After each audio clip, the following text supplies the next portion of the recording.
Boa tarde, boa tarde. Hoje, 7 de dezembro de 2022. Sou Geraldo, estou na escola de Ipatinga. Hoje é a nossa segunda aula de desenvolvimento de sistemas de controle. Estou com a turma de Pouso Alegre. Aqueles que, porventura, não puderem assistir a aula nesse momento, ela está sendo gravada e vai estar disponível para vocês ainda hoje. Ok? A qualquer momento, se tiver alguma dúvida, alguma sugestão, alguma opinião, pode ativar o microfone ou pode escrever no chat que eu estou acompanhando. Espero que esteja tudo bem com vocês. Vamos que vamos.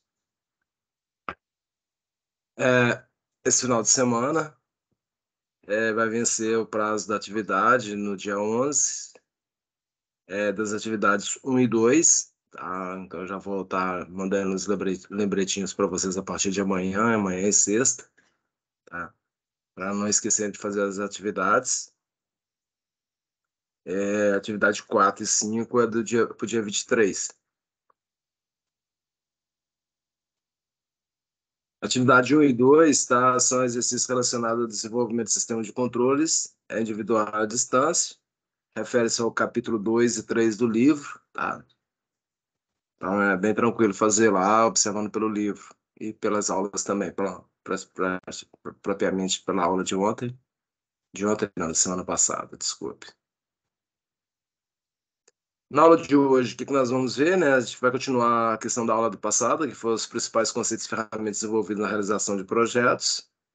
E a gente vai falar de projeto elétrico, elaboração de diagramas e programação usando o software CAD-CIM, tá? Então, esses são os dois tópicos da nossa aula de hoje. O livro de desenvolvimento de sistemas de controle está disponível no AVA, só chegar lá, abrir, dá para salvar também, fique à vontade. Escopo de projeto, escopo de produto, né? Então, quando a gente vai fazer um projeto ou um produto, a gente tem que fazer um escopo. Escopo de projeto, né? Como é trabalho necessário para construir todo o projeto, tá? A estrutura do projeto, que é o planejamento. Escopo do produto, que é características funcionais para construir o produto. Então, já é execução.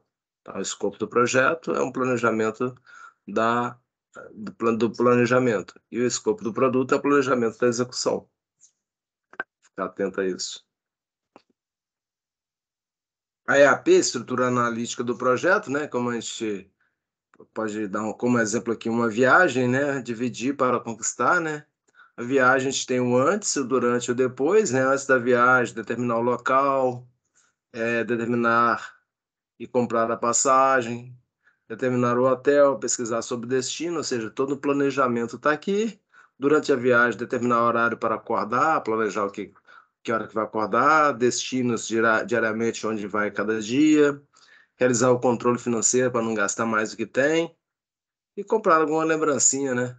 Depois que o saldo financeiro permitir. Depois da viagem, a gente vai arquivar fotos, marcar a próxima data, a próxima viagem, já planejar a próxima já, fazer um retrospectivo com os melhores momentos, ou seja, tá, fazer o pós-viagem. Então, tudo isso é aqui também colocar, planejar, pagar as contas também, né? Que normalmente de viagem a gente volta devendo mais do que planejado. Mas isso aqui é tudo uma estrutura analítica de um projeto de uma viagem. A estrutura analítica de um projeto, né? A gente tem aqui, por exemplo, o produto produto linha de iogurte, que fabrica iogurte. A gente tem subprodutos aqui, vários subprodutos, né? Um, tanque de cozimento, 2, tanque de resfriamento, 3, esteira de garrafas, 4, quadro de comando, 5, tubulações. Dentro de cada um desses aqui tem as subdivisões. Aqui pegou como exemplo a subdivisão do tanque de cozimento, né? Aí a gente tem um motor, tá? O subproduto 1.1 motor, redutor, o atuador, tá? Aí dentro de cada um desses ainda dá para pegar o planejamento, ainda fazer subdivisões, né? No caso do motor, né? O pacote de trabalho do projeto, listagem de materiais, desenvolvimento de fornecedores, compra, quem vai fazer a compra desse motor e a construção da estrutura, ou seja, é o mão na massa mesmo. Então, tudo isso tem que ser planejado dentro de o escopo de um projeto e é formado através da estrutura analítica. Então, para cada item, você vai subdividindo os itens até chegar num ponto final onde está tudo planejadinho. Tá? Para um projeto grande, isso fica enorme, tá? Mas bem definido. Cronograma macro, né? Tá, tempo versus recursos, né? Então tem que pensar que quando a gente vai principalmente pensar numa execução de um projeto, a gente tem que contratar pessoas, essas pessoas elas têm vínculo trabalhista, aí o que que acontece? Quanto menor o prazo de duração do projeto para ele ficar pronto, menor o investimento eu vou fazer. Quanto mais postergar o projeto, maior o investimento que eu vou ter que fazer para questão da mão de obra. Então tem que ficar atento a isso. O cronograma macro, né? Tem um software que trabalha e faz isso, é um da Microsoft, tá? A gente chama MS Project, tá? Então você faz uma estrutura aqui, coloca a duração, planejamento, ele já faz um gráfico aqui detalhando. Esse gráfico é automático através das datas que se põe aqui, ele vai fazendo as duração, tá? Olha, esse retângulo maior é porque a data aqui é maior e ele vai fazendo toda essa interligação, tá? Esse aqui é um marcador do item, um planejamento, esse outro preto aqui é o desenvolvimento, entrega e validação, abertura do prazo para cada um deles, olha. Então, planejamento, o prazo ficou mais curto, ó, tá? Dentro do planejamento já começa o desenvolvimento, ó, e dentro do desenvolvimento já começa a entrega e validação. Então, tudo isso é feito através de um software chamado MS Project. Tem outro software que faz isso. Então, você tem condição de municiar com dados do que vem do seu planejamento e ter um acompanhamento gráfico. Isso facilita bastante a interpretação do projeto. Execução monitorada, né? Então, você vai começar a executar, então você tem que ter um sistema de supervisão, né? Que vai controlar o que está sendo feito, como está sendo feito, se está dentro do planejamento, o que está fora do planejamento, o que precisa ser replanejado, que senão você vai trabalhar com várias frentes de serviço, depois elas não se encaixam, e se não encaixar, gera um baita de um prejuízo para o desenvolvimento do projeto.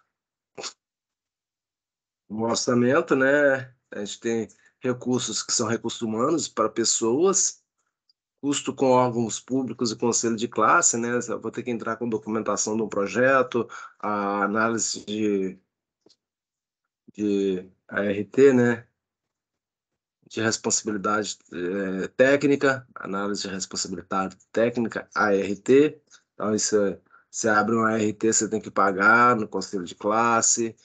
Órgãos públicos, você vai pedir um alvará para fazer um projeto, elaborar um projeto, uma construção.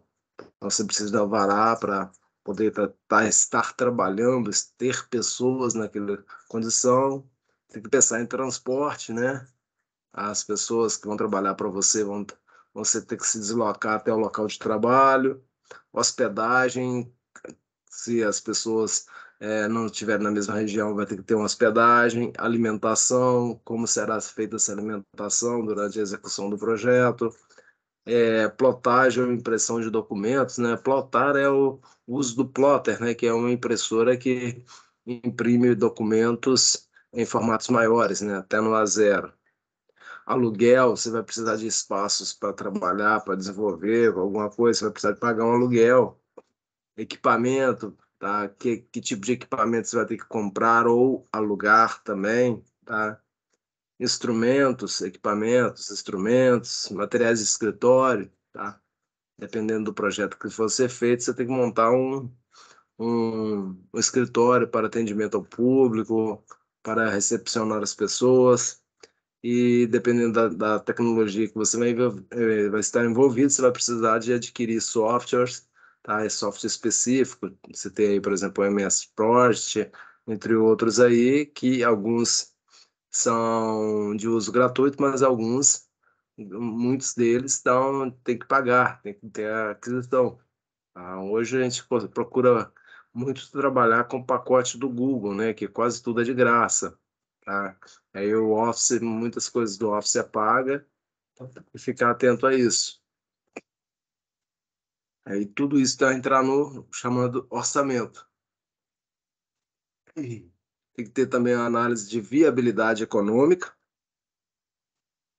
O projeto deve ou pode ser feito, né? Esse projeto as pessoas usam o termo, né? O termo esdrúxulo, fazível, né? Ele é possível de ser feito, tá? Se ele pode ser feito, ele se paga, tá? A gente vai precisar de investimento financeiro, títulos financeiros, investimento de capital, equipamentos, mão de obra, treinamento, tá? As pessoas não chegam lá já aptas a trabalhar, então ele tem que investir nas pessoas. Tem o ROI, né, que é retorno sobre o investimento, né? Quanto tempo eu vou fazer, vou desenvolver esse projeto aí, vou executar, em quanto tempo ele vai passar a me dar lucro, né? Tá? Em quanto tempo eu vou ter aquele dinheiro que eu investi de volta, tá? Esse é o retorno sobre o investimento. Fluxo de caixa, né, é a projeção de todas as entradas de capital, que é o inflow, e saídas de capital, que é o outflow, tá? Geradas pelo investimento realizado.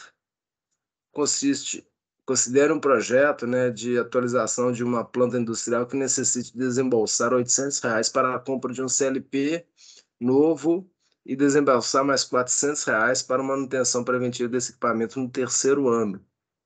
Então, no presente momento, 800, daqui a 3 anos, mais 400. Com essa compra, espera-se melhorar a qualidade do produto principal da empresa, gerar aumento de vendas da seguinte forma, tá? 500 no primeiro ano, 200 no segundo, 200 no terceiro, 700 no quarto e 200 no quinto. Então, aqui eu tenho o outflow, tá? Que é a saída do dinheiro, que foi comprado CLP e a manutenção dele, e as entradas, tá? No ponto zero aqui foi feito a compra de CLP, depois que foi feita a implementação, aí vai entrar o 500, 200, 700, tá? Aí nós temos o fluxo de caixa só com essa operação aqui, né? Quando gastou com CLP ficou negativo, todo gasto é negativo, toda entrada é positiva. Então a gente tem esses gastos aqui gastou 400 e entrou 200, então só tem 200 negativo nesse ano aqui. Aí o fluxo acumulado, olha, começou com um negativo de menos 800, esse negativo foi reduzindo e em 5 anos teve um valor positivo. Então esse valor positivo aí é o retorno sobre o investimento, tá? Ele começou a dar retorno após 4 anos. Tá? Então, você tem essa perspectiva, é um investimento. Aí você não põe um equipamento e estrala o dedo, ele já está dando lucro, não. Tá? Ele está dando retorno para o investimento. Tem que pensar nisso. Payback, né? Payback simples é o tempo necessário para que a empresa obtenha de volta o valor investido. Então, payback, quanto tempo eu vou ter de payback isso aí? Tá? Exemplo, foi investido R$ 10.000 na aquisição de um equipamento. Esse novo equipamento aumentará os lucros da empresa em R$ 2.000 ao ano. Então, eu pego o valor do investimento, 10 mil, e coloco, divido pela receita que ele vai gerar por ano, 2.000 por ano. Então, a minha previsão de ter um payback aqui, que é um payback simples, é a 5 anos, ou seja, após 5 anos, aquele equipamento que foi comprado, ele começa a dar lucro. Por enquanto, ele estava só se pagando, ele estava se pagando e não estava gerando lucro, né? O lucro, aí depois que ele vai passar o lucro, tá? Para passar a gerar lucro. Payback simples não leva em conta o valor do dinheiro no tempo, como, por exemplo, perdas de inflação, né? Então, daqui a 5 anos, esse equipamento vai valer os mesmos R$ 10.000, tá? Todo ano a entrada vai ser de R$ 2.000, aí tem esses detalhes aí, tá? Aí a gente tem um payback descontado, tá? É o mesmo payback, mas leva em conta a perda ou ganho no valor do dinheiro com o tempo. Tá? E o valor presente, tá? É o valor futuro dividido por mais a taxa em percentual, tá? Dividido por 100, porque é porcentagem, né? Se for 10%, 10% é 10 dividido por 100. elevado ao período, normalmente aqui é em ano. Exemplo, foi investido R$ 10.000 na aquisição de um novo equipamento, esse novo equipamento aumentará o lucro em R$ 2.000 por ano. A inflação é de 10% ao ano. Então, essa taxa aqui é 10%. A gente vem cá e pega a mesma equação. Com isso, o valor presente calculado para o primeiro ano será 2.000, valor futuro, dividido por 1 mais o 10 dividido por 100 dá 0,1. Como o período é um ano, 1.818,18. Então, vai descontar desse fluxo aqui, ó, em vez de eu descontar no primeiro ano 10.000 do investimento, eu vou descontar 1.818, tá? Porque o resto a inflação comeu. E pode fazer a mesma conta aqui para os meses seguintes. Como você vai estar com 2 anos, 3 anos e assim por diante, o valor só vai diminuindo, tá? Então, o VPL é o valor presente líquido. Ele é o saldo final do fluxo de caixa. Então, fluxo de caixa, embora tenha me dado aqui R$ 2.000 aqui, eu vou considerar para descontar do equipamento apenas o 1.818, por causa da perspectiva da inflação anual. Tá? Aí lá na frente é como se eu tivesse pegado esse dinheiro aqui, colocado ele na poupança e com o retorno da poupança, o valor da inflação, nesse caso, 10% ao ano.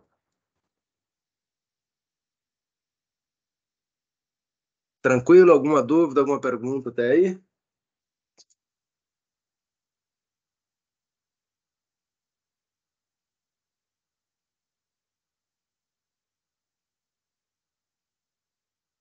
Valeu, Matheus.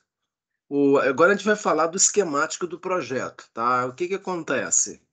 Na aula passada, eu falei sobre o projeto que a gente tem que fazer, o sistema de fechamento de garrafas, dei as opções de ferramentas para desenvolvimento do projeto, e dentre as opções que a gente citou lá, tá, a gente disse que o CAD Simo, tá, é uma que vai atender todas as nossas condições, além dela ser gratuita. Então, por essa opção, eu resolvi investir no desenvolvimento do CAD Simo com vocês, tá?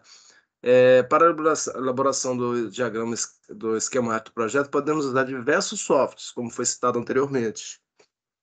Vamos fazer um exemplo usando o CAD, o software CAD Simo, que é um software gratuito que pode ser usado para diagrama elétrico, diagrama pneumático e também para programação de CLP. Ou seja, dá para desenvolver todo o projeto usando somente o CAD Simo. Então, por isso que a gente vai gastar e vai investir esse tempo nele. Aqui, ó, eu deixei lá no portal, tá? Eu tenho aqui o SoftCAD Simo, a versão 3, tá? A versão 4 anda dando uns problemas comigo, então estou trabalhando com a 3. Aqui é só clicar aqui, você pode baixar ele, depois o vídeo aqui vai mostrar, tá? E eu deixei todo o exemplo que eu fiz aqui, a minha sugestão é que vocês façam também, põe a mão na obra. Mas para conferir, o arquivo que eu fiz de exemplo, eu já deixei ele aqui para vocês. Se quiser pegar para abrir, para testar, tá? Tá no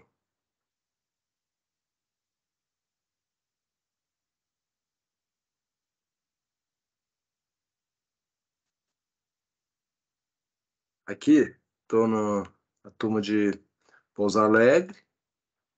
Eu já deixei aqui o PDF dessa aula, tem todos os links dos vídeos que eu vou mostrar para vocês. Tem até a aula, que é um pedaço da aula que eu vou dar semana que vem.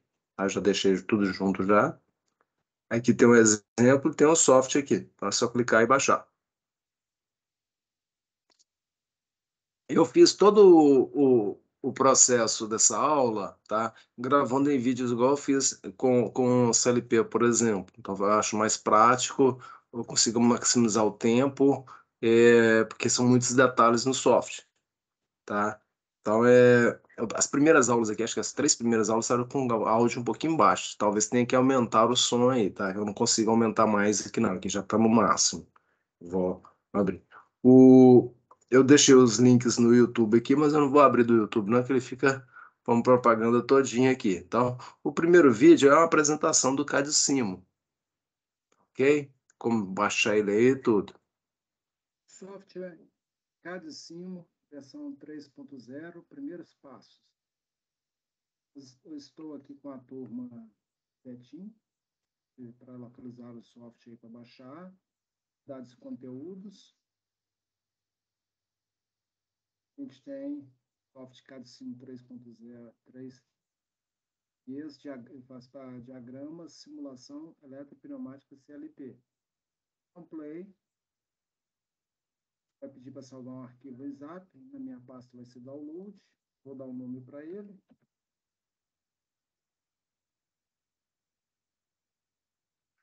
No 3. Como que eu quiser postar. Salvei.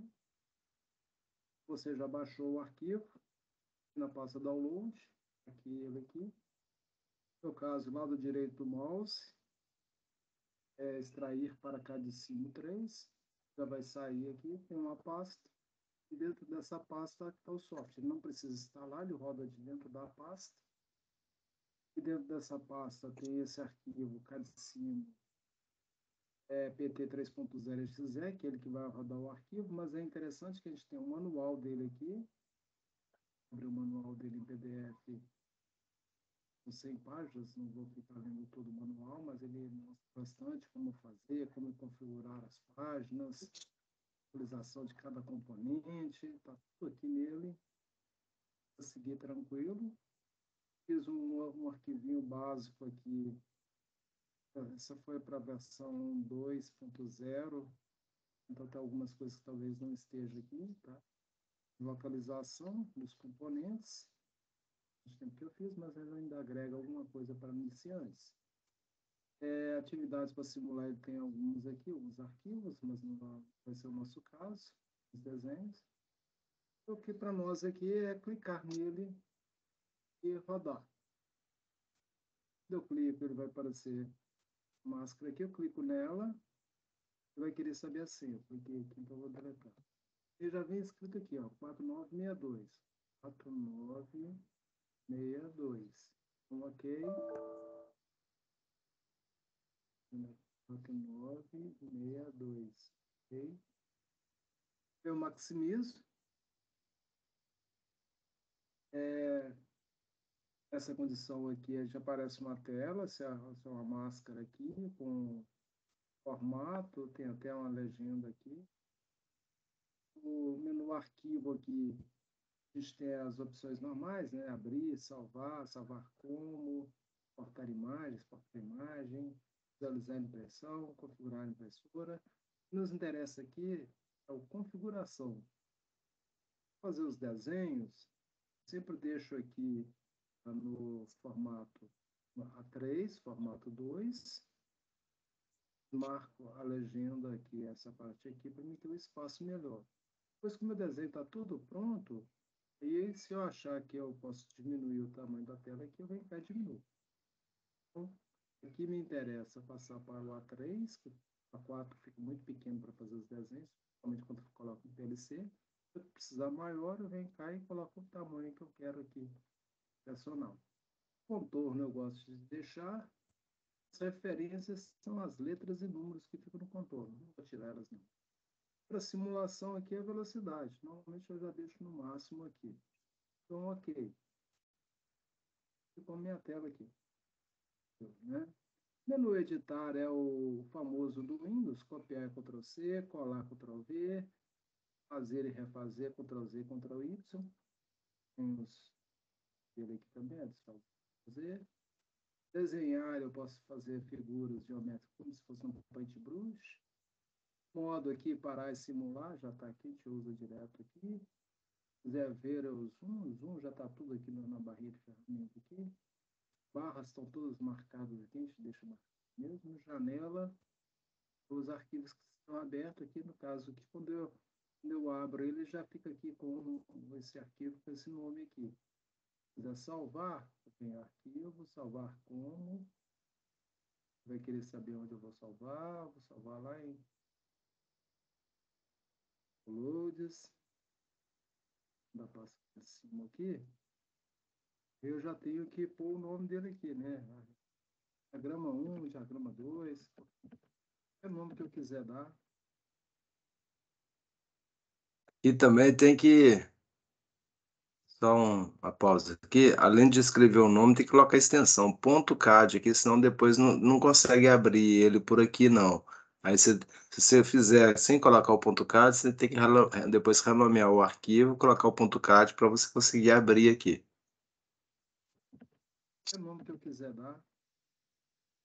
Salvar. Beleza. Isso nos interessa. Então, aqui a gente tem aqui o novo, o abrir, o salvar, o imprimir, colar, copiar, colar, colar, um mais, um menos, o zoom janela, né? O sistema de janela dele é sempre da esquerda para a direita e de cima para baixo. Zoom tudo, né? Então ele vem cá e pega toda a área dele aqui. No janela vem cá e janela ele faz. E esse aqui retorna o zoom anterior. Nos dois módulos. Ele tem um diagrama aqui, o play é para simulação, o stop para simulação. Simulação de documentos, não é relevante para nós. Aqui nós temos os componentes, gavetas, chamo de gavetas de componentes, né? Para o mouse sobre ela, que é os alimentadores, onde fica eu pego a tensão. Eu clico, ele me dá as relações, né? Uma fase, um neutro, uma proteção, neutro e fase, neutro, fase e proteção, 3 fases sem nada, 3 fases mais o PE, 3 fases mais neutro, 3 fases mais neutro PE, positivo e negativo separados, positivo e negativo juntos, terra, aqui um transformador, esse transformador, diodo, ponte retificadora, uma ponte retificadora, uma ponte trifásica, bateria, uma tomada 2P mais T. Normalmente é isso que tem. Fusíveis normais e fusível com seccionador. E a gente tem as seccionadoras e os contatos. Contator, os contatos principais dos contatores e aquelas de casa seccionadoras. Motores, né? Motor trifásico de 3 terminais, de 6 terminais, monofásico, vários tipos de motores aqui. E a gente tem os inversores de frequência e soft starter, contatos auxiliares dos contatores, né? Contato aberto, fechado, aberto e fechado junto, comutador. E a gente tem os contatos dos temporizadores e as chaves, normal aberta, botão de impulso normal aberta, botão normal fechada, chave retentiva aberta, chave retentiva normal fechada, fim de curso, e aqui os auxiliares do térmico. O térmico está aqui, tá junto com o disjuntor, os disjuntores aqui, né? Disjuntor monopolar, bipolar, e aqui a gente tem o parte do relé térmico. Disjuntor motor, a gente usa um disjuntor desse aqui com contato auxiliar, um par de contato auxiliar. Os sensores, indutivo, normal aberto, indutivo normal fechado, capacitivo, aberto fechado, magnético aberto fechado, esse aqui é o óptico, emissor e receptor. Esse aqui você tem de pressão, pressostato normal aberto, pressostato normal fechado, o vácuo, né? Contato de vácuo normal aberto, contato de vácuo normal fechado. Sensores, que são as bobinas, a bobina do contator normal, bobina do solenoide, pneumático, LED de impulso, temporizador, né? Temporizador temporizando a conexão, temporizando a desconexão, conexão e desconexão, intermitente, e por diante, sinalizadores, você colocar o sinalizador e escolher a cor para ele, beleza? Bobinas e relés eletrônicos, relés estado sólido, a lógica LEDER, para programar o CLP em LEDER, Aqui, ó, examine-on, examine-off, borda de subida, borda de descida, todas as instruções estão aqui. A ladder e aqui para graph 7. Dá para trabalhar em graph 7 aqui.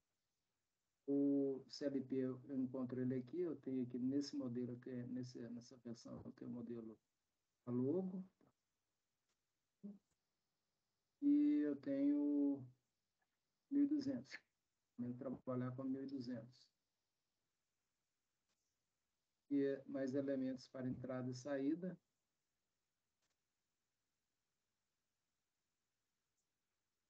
CLP. Essa é o nosso aqui. Aqui a gente tem o sistema pneumático. Um atuador de simplização, duplação e atuador sem as tiras, né? É só um movimento interno. Um atuador sem haste magnética, um rotator, rotativo. Esse aqui. As conexões. Elementos de conexão aqui.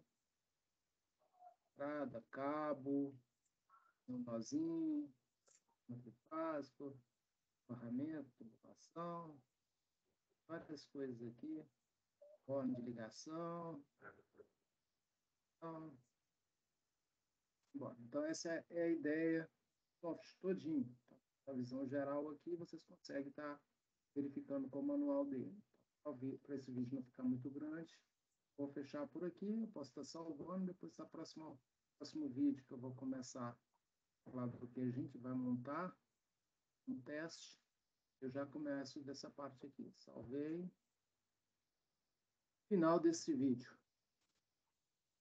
Então, esse vídeo aí serviu para dar uma visão geral do CAD-Simo, né? De como pegar ele aqui na plataforma, como levar para o computador, como abrir e dar uma visão geral para ele. Então, ele está aqui. Esse aqui é o projeto que a gente vai desenvolver aqui. Não é o projeto do curso de vocês, é um projeto que eu construí aqui só para mim mostrar para vocês como trabalhar com o CAD-Simo, desenvolver o CAD-Simo. Então, aqui a gente tem o circuito de acionamento do motor, circuito pneumático, as conexões de entradas, as conexões de saídas, conexões de CLP e a programação de CLP. Então, eu fiz isso individualmente, né? Cada um eu fiz um vídeo explicando como fazer, que a minha ideia aqui é mostrar para vocês como passo a passo como estou trabalhando com o CAD-Simo dentro dessas estruturas, né? Aqui na visão geral, as conexões dos elementos de entrada, observe que tem uma chave aqui e tem esse marcador aqui.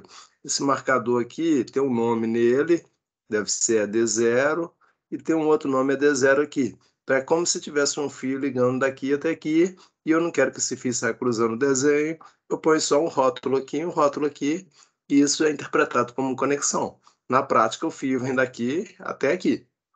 Porque isso é para facilitar os desenhos. É muito comum no setor industrial, mudar o desenho de uma página para outra. Então, essa é a ideia geral. Então, aquele arquivo que está pronto, esse arquivo com esse desenho todinho aqui já funcionando. Está lá no portal para vocês. Então, a nossa sequência dos vídeos aqui é primeiro o circuito elétrico, depois o circuito pneumático, depois as conexões de entrada, as conexões de saída, conexão de CLP, a programação que vai fazer o motor funcionar e depois a programação que vai fazer a pneumática funcionar, tá? Bem divididinho para facilitar. Não vai dar tempo de ver tudo isso hoje.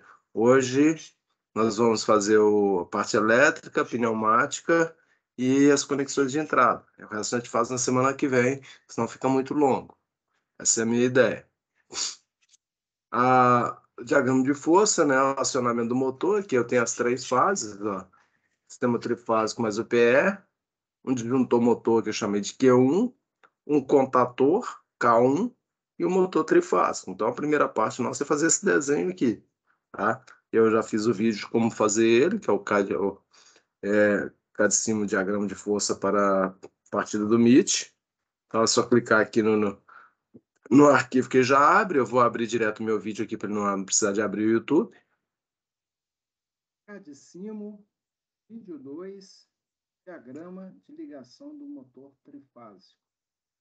Para a gente fazer a conexão do motor, primeiro a gente vem nos alimentadores aqui, ó.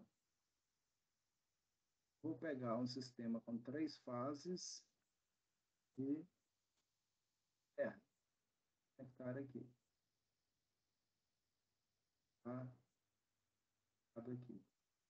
O cantinho aqui, chegando, vai ficar bem grande.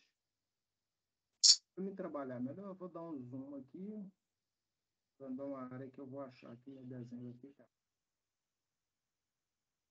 Ó, aqui a gente tem as 3 fases, L1, L2, L3. Esse no X é só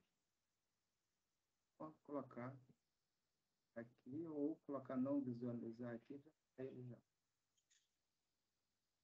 Próximo passo aqui é colocar o nosso dispositivo de proteção. O dispositivo de proteção vai ser o disjuntor motor. Vou usar esse símbolo aqui, ó. Poderia ser esse aqui também, tá? Bonitinho. Quando eu coloco o componente, eu clico lá direito do mouse, aí ele solta a ferramenta do componente, ó. Arrastando ele aqui para me alinhar. Aqui, depois eu faço a edição. Esse cara aqui, ele vai ser a designação, vai continuar aqui. Aqui disjuntor. Depois do disjuntor vai passar por um contator. Vou pegar os contatos principais desse contator, que a gente vai ter várias partes dele. Vou colocar o principal dele aqui embaixo. Aqui.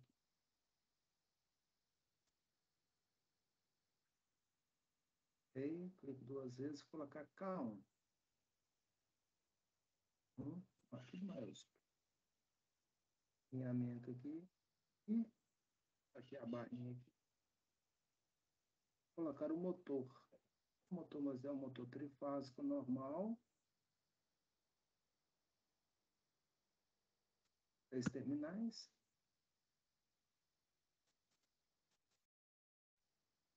Tamanho de M1.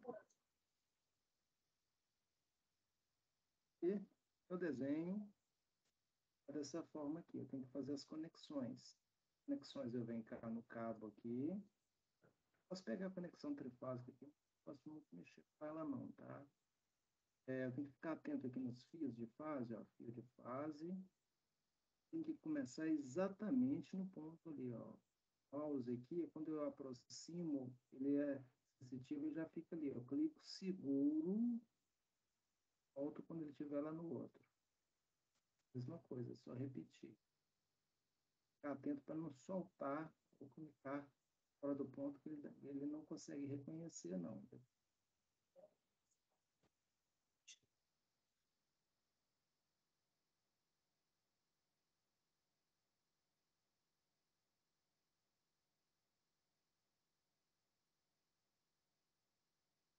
E eu posso pegar um cabo de aterramento, que é o amarelo com lista verde, ele aqui,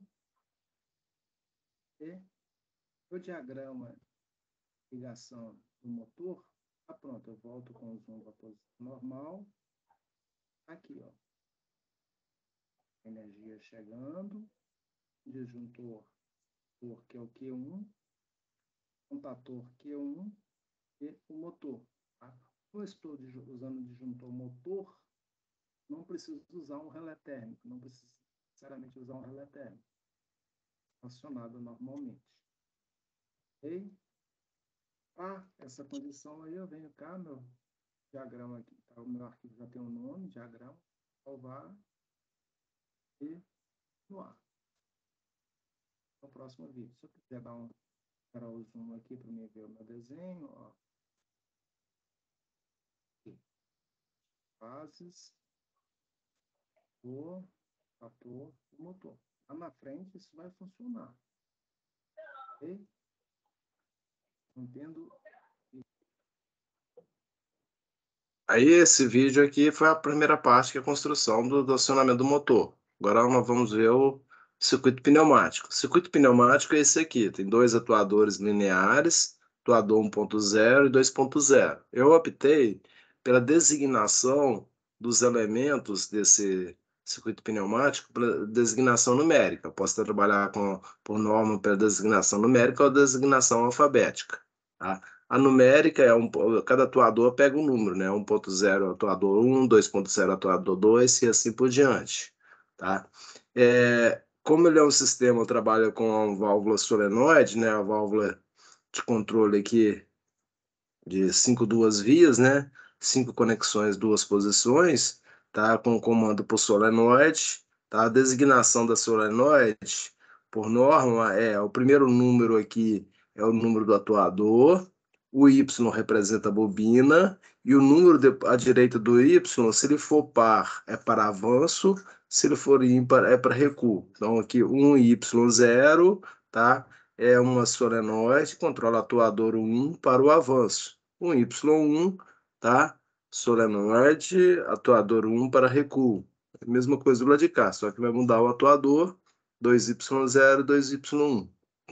E os fins de cursos que estão aqui são fins de cursos magnéticos. Dentro desse êmbolo aqui tem um ímã que aciona ele, tá?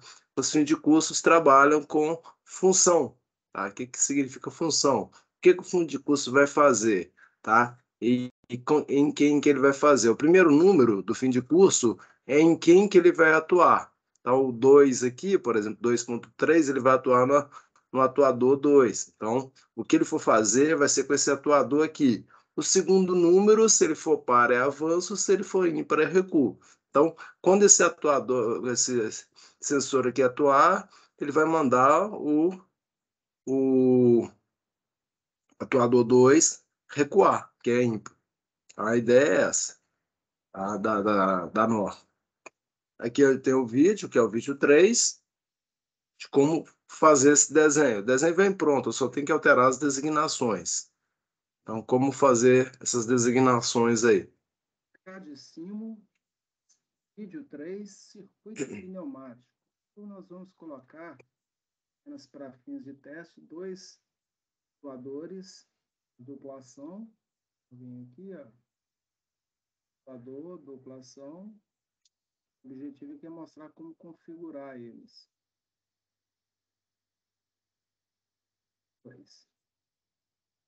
Eu vou trabalhar com essa designação por número. Atuador 1.0, atuador 2.0. Vai definir aqui. A atuação dele por número, vem cá e coloco aqui 1.0. Ok, que ele já vai aparecer aqui 1.0. Esse aqui vai ser o 2.0.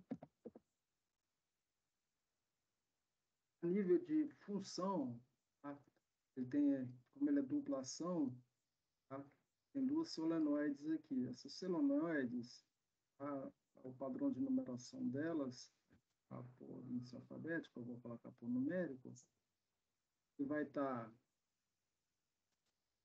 aqui na expansão, que é no avanço, é o número do atuador, a letra Y e um número par depois. Aqui é o avanço. Se eu colocar do lado de cá, é o número do atuador, letra Y, que é a bobina, e um número ímpar. 0, o Y0 e o Y1. O Y0 é o avanço, o Y1, bobina de recuo. Funcionalmente, eu posso dar qualquer nome que eu quiser aqui, tá? Mas aí eu estou usando a simbologia por norma. Eu vou fazer a mesma sequência. Tá? Vou colocar aqui o número do atuador, 2Y0 para avançar, 2Y1 para recuar. Beleza, agora eu preciso definir esses fins de cursos aqui. A numeração desses fins de curso tem a ver tudo com o funcionamento. Tá? Na minha lógica que eu vou fazer, tá? Esse atuador 1 aqui vai avançar. Depois que ele avançar, ele vai mandar o 2 avançar. Quando o 2 avançar, ele vai mandar um recuar. Quando um recuar, ele manda o 2 avançar, recuar. Então, o que acontece? Pela designação numérica, o fim de curso, que a gente talvez usa aqui, os magnéticos, tem que pegar a designação da ação que ele vai fazer. Esse cara aqui, ele avançar, ele vai mandar ligar avançar atuador 2.0. Então, são dois números. Primeiro, o atuador que ele vai atuar, e o segundo, a função. Tá? 2 para avanço e 3 para recuo. Então, esse atuador aqui vai ser o 2.2. Chegou aqui, ó. Então, ele tem a opção de usar o magnético expandido, captador magnético expandido, tá? Para avanço e recuo, ou usar fim de curso. Caso aqui, expandido é muito melhor, tá? Então, observe que você usa um ou outro aqui. Então, eu estou marcando aqui apenas o magnético. Outro aqui eu posso estar deletado. Então, aqui, o avanço dele aqui, se ele estiver contraído, no recuo dele aqui, vou usar o 2.3. Depois que ele recua, ele manda o atuador 2 recuar. Quando ele avança, ele manda o atuador 2 avançar. Okay? São só nomes, tá, gente? A função dele vai ter, a programação vai ter que fazer isso. E fazer a mesma coisa, deletar aqui. Eu tenho aqui, para ele recuado, que nem teria função no que eu vou fazer, mas eu vou colocar aqui o 1.2 e aqui o 1.3. Quando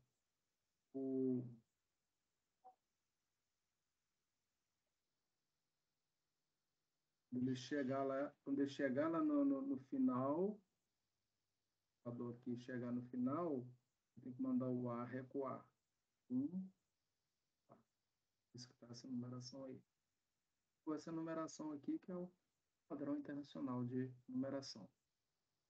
Como configurar, resumindo de forma bem simples, né?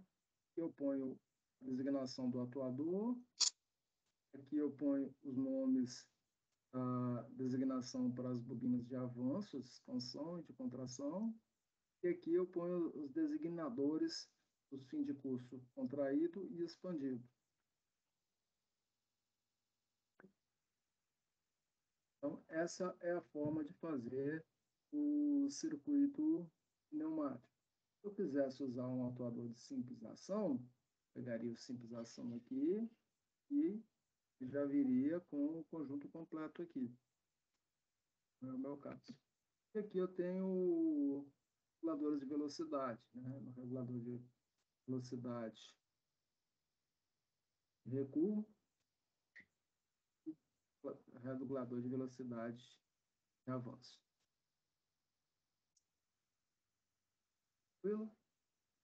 Final do vídeo. Nesse sistema aqui, dessa configuração que está aqui, tá? O da direita, aqui, esse sistema de regulação aqui, regula a velocidade do avanço, e o da esquerda regula a de recuo, tá? Pela posição do chapéu chinês que está aqui. Então, esse é o circuito pneumático, mostrou como fazer essas alterações de designação dele aqui, tá? O próximo circuito, tá?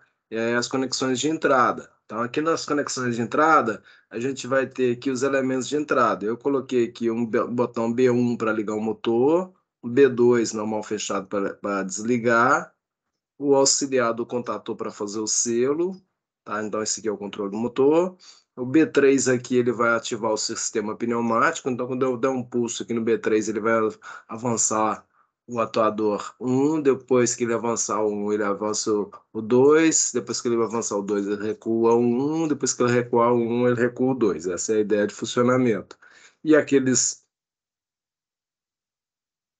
sensores que estão lá no atuador aqui, ó, as conexões elétricas dele vão estar aqui. Esse elemento aqui, ó, que é apenas uma representação de conector, que tem um nome aqui, que eu posso dar um nome que eu quiser. Eu coloquei aqui entrada digital 0, entrada digital 1, até entrada digital 7. Então, essa conexão aqui vai ter um outro marcador, que é o par desse aqui, lá na entrada digital 0 do CLP, que é o I0.0. Então, como fazer isso aqui? Nós vamos ver através do vídeo. Já é um vídeo pequeno, é o último vídeo que eu vou mostrar hoje, para ficar tranquilo, tá? Então vamos lá. Aula cá de cima, vídeo 4, opções de entrada. Facilitar a interpretação e a diagramação, vou usar tags entre os elementos para evitar cruzamento de cabos. Como os elementos de entrada, a gente vai usar os botões B1, vou pegar aqui, ó, B1 normal aberto para ligar o motor, normal fechado para desligar o motor. Depois eu ajeito no meio. Vou usar um contato auxiliar do contator para fazer o selo. Vou usar mais uma botoeira de B3 em normal aberto para acionar o sistema pneumático, independente do motor. Lembrando que aqui eu não estou fazendo o projeto para vocês, estou mostrando para vocês como funciona a de cima. Os nossos sensores aqui, sensores magnéticos, eu vou pegar eles aqui em sensores. Os primeiros sensores aqui são indutivo, depois capacitivo e magnético. Todos eles serão magnéticos normal aberto. Vou colocar aqui 4 sensores. Ó. 1, 2, 3, 4. Todos esses componentes vão servir nós como elemento de entrada. Para facilitar o desenho, eu vou dar um zoom aqui. Ter uma visibilidade melhor. O primeiro passo aqui é verificar a disposição deles, se eles estão mais ou menos equidistantes.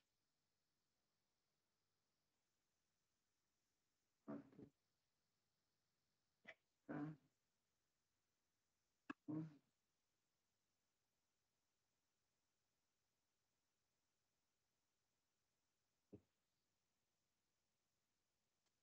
Sentimento dessa distância está bom. Para renomear, clicar 2 vezes, colocar tudo maiúsculo, o software é sensitivo, ele diferencia o maiúsculo do minúsculo, tá? Esse B1, B2,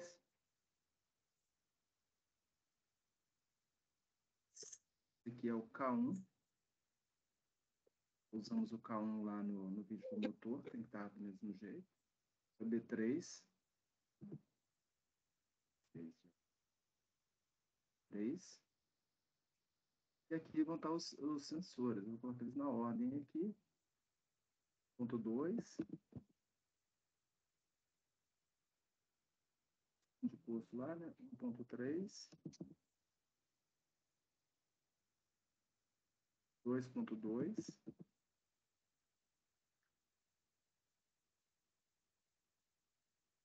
2.3. Ok. Como esses sensores, os elementos vão ser ligados à entrada do CLP posteriormente, nos próximos vídeos, tá? A gente precisa chegar com a alimentação, no caso, a alimentação positiva nele, mais aqui.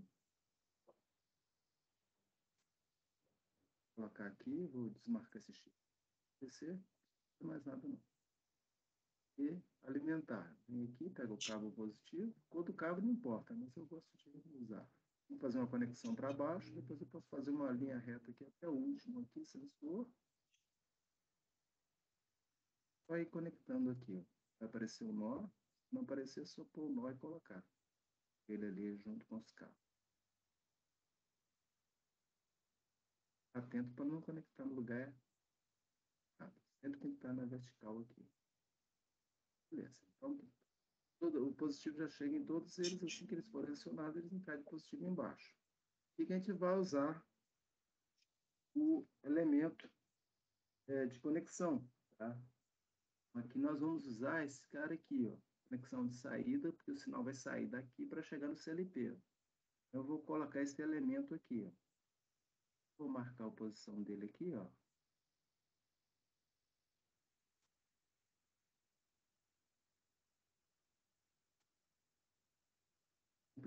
Deixando, eu não posso encostar um componente no outro que não entende como conexão, não. Tem que ter conexão. Vem cá, pega o cabo também positivo. Esse aqui ele vem para cá, depois ele tem que vir lateral aqui.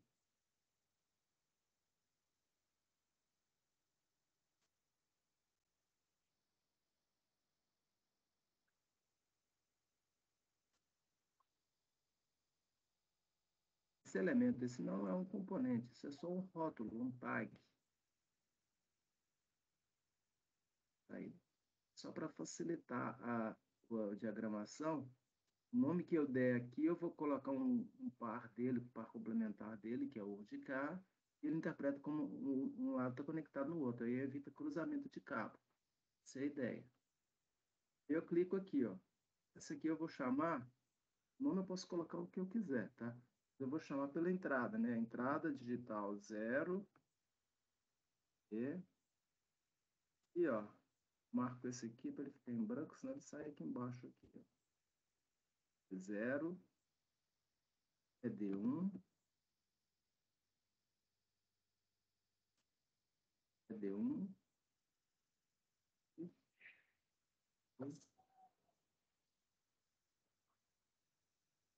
D2, colocar todos eles na sequência. 3,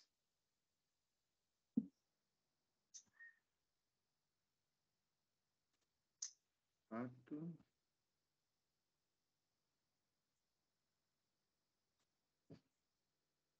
5,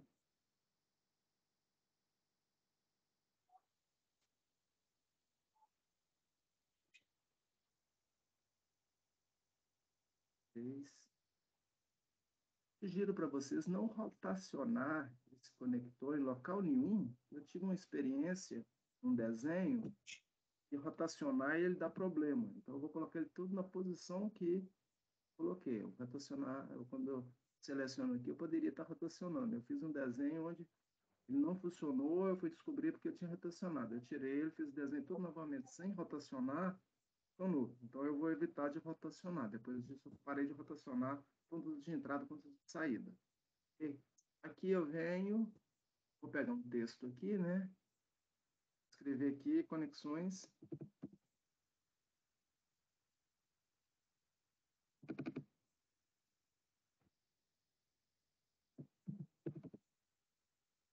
Entrada. Texto, eu venho cá e coloco ele aqui. Ok? Então, essa é a forma de fazer a ligação na entrada. Todas as nossas conexões de entrada serão desse jeito aqui. No próximo vídeo eu vou fazer as conexões de saída, tá? Mas o importante aqui é vocês interpretarem esse rótulo aqui. Se não ficou bem claro esse ponto aqui agora, quando vier o rótulo do CLP aqui, eu vou usar novamente esse tag, só que eu vou usar o companheiro dele aqui, tá? Deve ficar mais claro. Tranquilo? Fim do vídeo.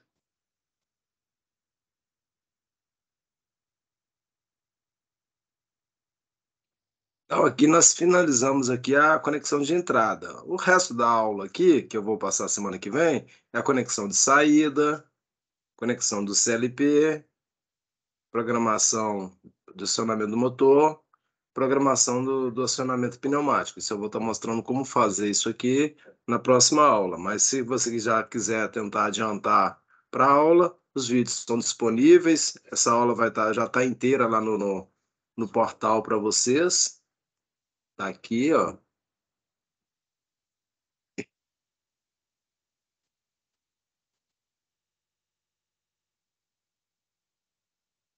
Aula 2 em PDF, é só clicar nos links que ele já vai direto nos vídeos lá no YouTube.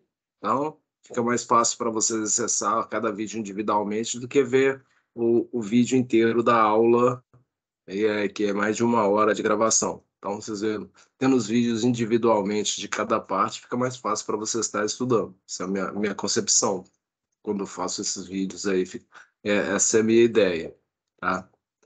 Alguma dúvida, alguma pergunta, alguma colocação? Estou à disposição.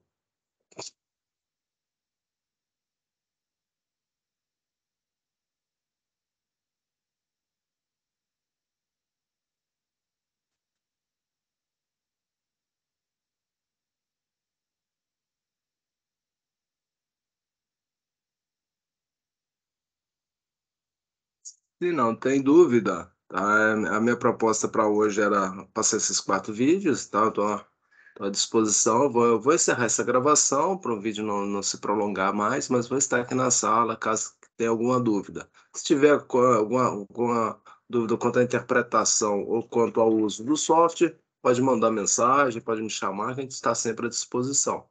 Desejo a todos vocês uma excelente semana. Não esqueçam das atividades 1 e 2 que vão vencer no domingo, tá? E tudo de bom para vocês. Até mais, até a próxima. Daqui a pouco esse vídeo vai estar disponível para vocês no portal.